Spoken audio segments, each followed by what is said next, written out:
और देखिए इस बीच एक बड़ी खबर अमरावती हत्याकांड से जुड़ी हुई आ रही है, जहां पर मुख्य आरोपी इरफान शेख को 7 जुलाई तक पुलिस रिमांड पर भेज दिया गया है। आज उसे कोर्ट में पेश किया गया था और उसके बाद अब उसे 4 दिन की पुलिस कस्टडी में भेजा गया है, जहां पर इस पूरी की पूरी हत्या की गुत्थी सुलझाने की कोशिश करेगी पुलिस। इरफान को दरअसल गिरफ्तार कर लिया गया था और इरफान समेत तकरीबन 7 लोग गिरफ्तार किए गए, लेकिन इरफान इस पूरी हत्याकांड का मुख्य आरोपी है। उसे आज जब कोर्ट में पेश किया गया तो पुलिस ने उसकी रिमांड मांगी और फिलहाल 7 जुलाई तक यानी कि 4 दिनों की पुलिस रिमांड पर उसे भेज दिया गया है। तो इस वक्त अमरावती मामले से जुड़ी हुई यह बड़ी खबर आपको बता रहे हैं। हमारे साथ अजहर हैं। अजहर, आपसे जानना चाहेंगे कि क्या कुछ कोर्ट में हुआ, क्या कुछ दलील रखी गई? देखिए, मैं कोई कमेंट्स तो इस पे करना नहीं चाहता। एडवोकेट परवेज खान जो मेरे सीनियर हैं, उनकी ओर से एडवोकेट वसीम शेख और मैं और हमारे कलीग एडवोकेट मुर्तज़ा आज़ाद ये अपियर हुए थे। कोर्ट ने 7 तारीख तक इसमें पीसीआर दिया है। उसके अलावा जो आगे की प्राइमा फेसी इन्वेस्टिगेशन शुरू है पुलिस की, उसके आगे जो भी होगा आपको अपडेट्स मिलते हैं। क्या लगाए गए हैं पुलिस? आरोप यही लगाया गया है कि जो भी ये हुआ है उसमें सभी का रोल है, व्हाट्सएप ग्रुप एंड ऑल। तो बाकी की चीज़ें आपको पता ही चल जाएंगी इन्वेस्टिगेशन में। इन्वेस्टिगेशन 7 तारीख के बाद तक पीसीआर गया है उसमें। ये थे अजहर जो न्यूज़ 24 से बातचीत कर रहे थे। आरोपियों के वकील के असिस्टेंट हैं, वो बता रहे थे किस तरह से कोर्ट में हाजिरा हुई और 7 तारीख तक कस्टडी में भेजा गया है। कैमरा दिलीप वाले के साथ दीपक दुबे, न्यूज़ 24 अमरावती। आपको बता दें कि जिस वक्त मुख्य आरोपी को कोर्ट में पेश किया गया था उस वक्त संवाददाता दीपक दुबे वहीं पर मौजूद थे। उस वक्त क्या स्थिति थी और क्या लोगों में गुस्सा था, जरा देखिए।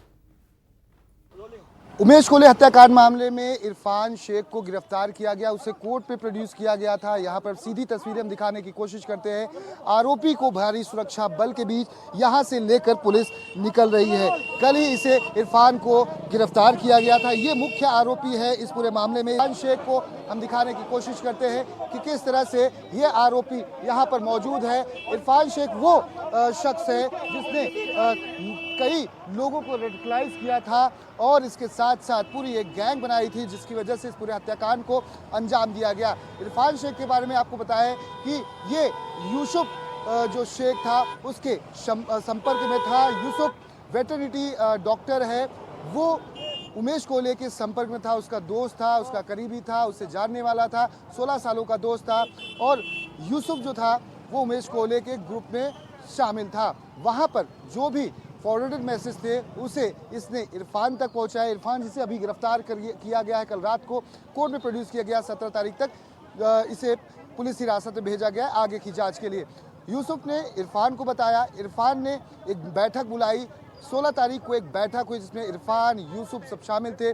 20 से 22-24 साल के बच्चों को रेडिकलाइज किया गया और उसके बाद इस हत्याकांड को अंजाम दिया गया। इरफान को गिरफ्तार किया गया है, इससे पूछताछ होगी। एनआईए ने अपने हाथ में पूरी जांच ले ली है। अब देखते हैं कि आखिर इसमें और कितने लोग गिरफ्तार आने वाले समय में हो सकते हैं, क्योंकि न सिर्फ अब सवाल ये उठता है कि जिस तरह की पुलिस की कार्यप्रणाली रही, जांच हुई और मात्र 7 आरोपी अभी तक गिरफ्तार किए गए। सवाल है इसमें कि कई आरोपी और भी हो सकते हैं। कैमरा दिलीप के साथ दीपक दुबे, न्यूज़ 24 अमरावती।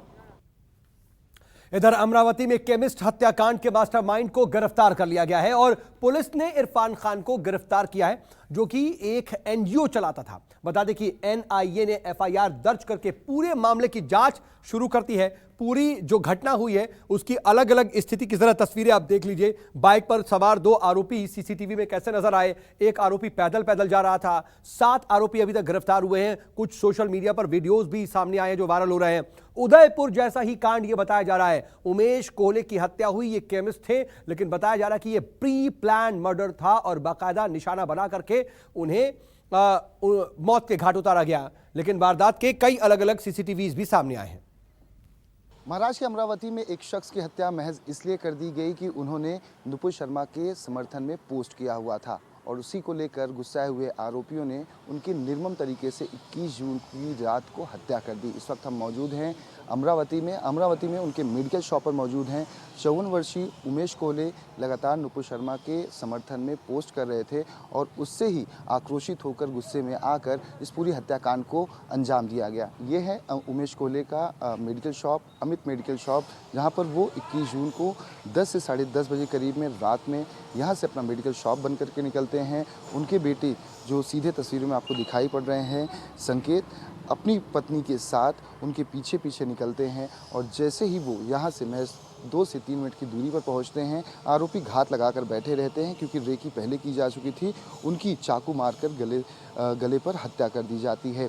इस पूरे मामले में आरोपियों को गिरफ्तार किया जा चुका है। अब तक 7 आरोपी गिरफ्तार किए जा चुके हैं। रहबर नामक एनजीओ के जो मालिक था शेख इरफान, उसको भी गिरफ्तार किया गया है। अब एक बार हम आपको पूरा घटनाक्रम सीरियल वाइज दिखाने की हम कोशिश करते हैं कि आखिर किस तरह से वो उस दिन की जो घटना हुई थी, कैसे वो निकले हुए थे, कैसे जा रहे थे, कहाँ पर इस घटना को अंजाम दिया गया। यह है medical shop, Amit medical shop. यहाँ से वो स्कूटी से निकलते हैं। स्कूटी से निकलते हुए वो आगे की तरफ इसी रोड से आगे बढ़ते हैं। आगे जैसे ही बढ़ते हैं, यहाँ से दाहिनी तरफ आपको हम दिखाने की कोशिश करेंगे कि यहाँ पर किस तरह से वो जब दाहिने साइड से बढ़ते हैं तो यहाँ पर एक्सॉन करके हॉस्पिटल पड़ता है। लेफ्ट हैंड साइड में हनुमान मंदिर पड़ता है और उसके पास घंटा घर नामक एक बिल्डिंग पड़ती है जो काफ़ी पुरानी है। वो वहाँ पर जैसे वो आगे बढ़ते हैं, जो सीसीटीवी दिख रहा है, जैसे वो आगे बढ़ते हैं इंडियन बैंक के आगे, वहाँ पर इस पूरे हत्याकांड को अंजाम दिया जाता है। ये पूरा रास्ता है, इसी रास्ते से वो आगे बढ़ते हैं अपनी स्कूटी से। अब ये पूरा जो कहें कि सुनसान वाला रास्ता है, यहीं से वो आगे की तरफ ऐसे बढ़ते हैं। बढ़ते हुए जब आगे की तरफ बढ़ते हैं उमेश कोले, तो ऐसे आगे बढ़ते बढ़ते जाते हैं। यहाँ के स्थानिक जो हैं वो बताते हैं कि उमेश कोले अक्सर हनुमान मंदिर जाया करते थे, जो एक घंटा घर हनुमान मंदिर है। यहाँ पर वो आते थे, दर्शन करते थे हनुमान जी के और फिर अपने घर की तरफ प्रस्थान करते थे।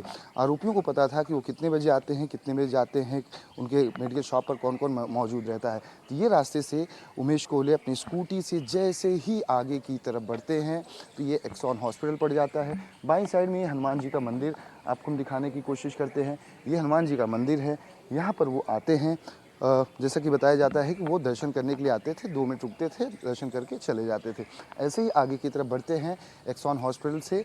यहाँ पर जैसे ही बढ़ते हैं, ये घंटा घर बोला जाता है। इस पूरे जो पुरानी बिल्डिंग है, ये कमरा है, यहाँ पर इसे घंटा घर बोला जाता है। अब जैसे ही यहाँ से आगे बढ़ते हैं, जो न्यू स्टडी 4 के पास सीसीटीवी फुटेज मौजूद है, जैसे ही यहाँ से ऐसे आगे की तरफ बढ़ते हैं वो कोले और आगे की तरफ जैसे जाते हैं तो वहाँ पर आगे हत्याकांड को अंजाम दिया जाता है। ये सीसीटीवी फुटेज है। इस सीसीटीवी फुटेज में तमाम जो वारदात जब यहाँ से बढ़ते होते हैं तो वो कैद होती है कि उमेश कोले कैसे स्कूटी से आगे बढ़ रहे हैं, उनके पीछे कैसे आरोपी आगे बढ़ते हैं। ये हॉस्पिटल भी कहें तो ये पीछे का रास्ता है। ऐसे में हॉस्पिटल में कर्मचारी या जो अन्य स्टाफ है वो यहाँ पर रात के समय मौजूद नहीं रहते हैं। और ये जो आप देख रहे हैं घंटाघर, यही सीसीटीवी फुटेज यहाँ पर बरामद हुआ है। जो हॉस्पिटल का हमने सीसीटीवी दिखाया उसमें ये कैद हुआ कि यहाँ से आगे की तरफ बढ़ रहे हैं और जैसे ही आगे की तरफ बढ़ते हैं तो ऐसे आगे बढ़ते हैं तो ये नूतन स्कूल पड़ जाता है। नूतन स्कूल पड़ जाता है तो नूतन स्कूल में यहाँ पर भी, क्योंकि गर्ल्स कॉलेज है स्कूल में, तो यहाँ पर भी बंद रहता है रात को।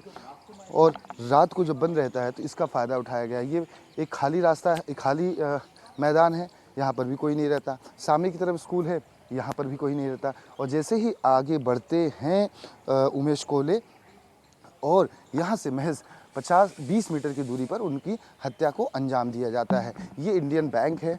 इंडियन बैंक भी रात को बंद रहता है। यानी आरोपियों को पता था कि ये वही 60 से 70 मीटर का जो दायरा है, इसी में इस हत्याकांड को अंजाम दिया जा सकता है। और इसीलिए इस स्पॉट को चुना गया कि यहाँ पर एक तो लाइट नहीं है, लोग रहते नहीं हैं, सन्नाटा रहता है, इसका फ़ायदा उठाया जा सकता है और यहाँ से आसानी से बचकर निकला भी जा सकता है। तो बैंक आपको दिखाने की कोशिश करते हैं। ये बैंक भी बंद रहता है, कुछ शॉप्स हैं अंदर वो भी बंद रहते हैं। तो यानी कि साफ था कि हत्याकांड को इस तरह से अंजाम दिया जाए कि जिससे कि किसी को पता न चले। न्यू हाई स्कूल, मेन कनिष्ठ महाविद्यालय आपको दिखाने की कोशिश करते हैं। ये स्कूल भी बंद रहता है। यानी कि पूरी तरह से प्लानिंग एग्जीक्यूट किस तरह से की जाए। और ये वो स्पॉट है जहाँ पर इस हत्याकांड को अंजाम दिया गया। यहीं पर आरोपी पहले से ही घात लगाकर खड़े थे, क्योंकि रेकी पहले की जा चुकी थी। जैसे ही वो उमेश कोले वहाँ से निकले, टिप दी गई आरोपियों को उनके सहयोगियों के द्वारा, और वो वहाँ से जैसे ही आगे बढ़े, उमेश कोले आगे की तरफ निकल रहे हैं, मौका अच्छा है। यहीं पर पहुँचते ही उनके गले पर यहाँ से चाकू मारा जाता है और चाकू मारकर उन्हें लहूलुहान कर दिया जाता है। कई वार किए जाते हैं और उसके पीछे संकेत जो अभी तस्वीरों में हमने अब दिखाया था, वो अपनी पत्नी के साथ पीछे से आते रहते हैं। नमस्कार, मैं हूं मानक गुप्ता। अगर आपको हमारा ये वीडियो पसंद आया हो तो इसे लाइक और शेयर जरूर करें और हां, हमें सब्सक्राइब और फॉलो करना ना भूलें ताकि आप देश और दुनिया की कोई खबर मिस ना करें। तो जुड़े रहिए हमारे साथ और देखते रहिए News 24।